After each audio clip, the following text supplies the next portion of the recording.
পুরো মানব সভ্যতাকে ধ্বংস করে দেয় তাদেরকে উগ্র বলে না। যারা একটা সুইস দ্বীপে জাপানের হিরোশিমা নাগাসাকি উড়াইয়ে দিয়েছিল তারা নাকি উগ্র না, তারা জঙ্গি না।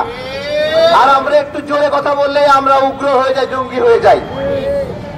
আমার কথা হলো যে প্রিয় ভাইয়েরা, কথা থামাবেন না, কথা জোরেই বলবেন। আমাদের কথা বলা কখনো উগ্রতা না। আমরা আমাদের মুসলিম দেশগুলোকে দৃষ্টি আকর্ষণ করছি, যদি কখনো আমাদের বক্তব্য গুরুত্বপূর্ণ মনে করেন। ভাইয়েরা, সারা বিশ্বের অর্থনীতি চলে মধ্যপ্রাচ্যের অর্থনীতি দিয়ে, তেল অর্থনীতি, স্বর্ণের অর্থনীতি। আল্লাহ আমাদেরকে ঢেলে দিয়েছে, এই বরকত দিয়েছে আমাদেরকে।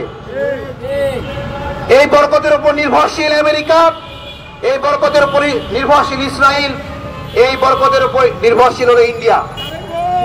এবং এই মধ্যপ্রাচ্যের অর্থনীতি না থাকলে আমেরিকা না খেয়ে মরবে, ইসরায়েল না খেয়ে মরবে, ইন্ডিয়া তো আগেই না খেয়ে মরবে।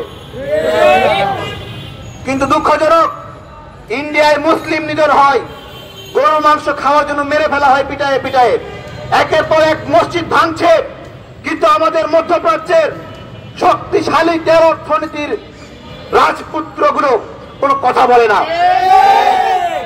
ওইখানে আমাদের কাছে খবর আছে, তারা হোটেলগুলোতে ম্যানেজার নিয়োগ দেয় ইন্ডিয়ান, আর প্লেট ধোয়ার জন্য নিয়োগ দেয় মুসলিমদেরকে।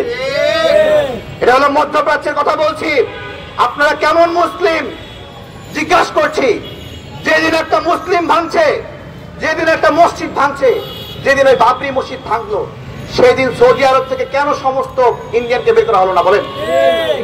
কেন দুবাই থেকে বের করা হলো না বলেন? কেন বের করা হলো না? আমরা জিজ্ঞাসা করছি এগুলো। একের পর এক মুসলিমদেরকে গরুর মাংস খাওয়ার জন্য পিটিয়ে হত্যা করছে। কেন কুয়েত, কাতার, ওমান থেকে ইন্ডিয়ানদেরকে বের করে দেওয়া হয় না? জিজ্ঞাসা করছি। আপনার বের করতে হবে না, শুধু একটা ঘোষণা দেন যে আমরা ব্যবস্থা নেব, দেখবেন পরের দিন ইন্ডিয়ানরা ঠিক হয়ে গেছে।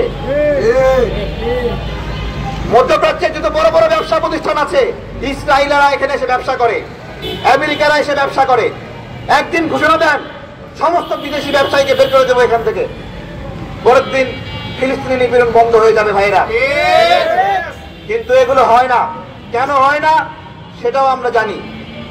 রাজ পরিবারগুলো ক্ষমতা দখল করে আছে আমেরিকার আশীর্বাদে, ইসরায়েলের আশীর্বাদে। ওইখানে আমেরিকা ইসরায়েলও বলে আমাদের সুযোগ দাও, তোমরা রাজতন্ত্র করো, সমস্যা নাই, কোনো সমস্যা নাই। আজকে ওদের রাজ পরিবারের স্বার্থে মুসলিম উম্মাকে কোরবানি দিচ্ছে। তাহলে কি আমাদের বলার সময় এসেছে যে সৌদি আরবকে আমরা লিডার মানবো না? দেখেন, ইরানের শিয়াদের সঙ্গে আমাদের অনেক বিরোধ, কিন্তু বাংলাদেশের অধিকাংশ মুসলিম ইরানকে ভালোবাসে। কেন ভালোবাসে? ভালোবাসতে বাধ্য হয়, তাদের ইসলামের জন্য, ডেডিকেশনের জন্য ভালোবাসতে বাধ্য হয়। শিয়াদের সঙ্গে আমাদের কোনো সম্পর্ক নাই, কিন্তু যখন দেখি ফিলিস্তিনি নাগরিককে হত্যা করার জন্য ইরান থেকে একটা মিসাইল ছোড়া হচ্ছে, তখন আমাদের আশার আলো দেখি। আমরা সৌদি আরবের চোখ দিয়ে আলো দেখি না, দেখতে পাচ্ছি না কেন? আমরা জিজ্ঞাসা করছি। আমাদের ভিতরে জ্বলে।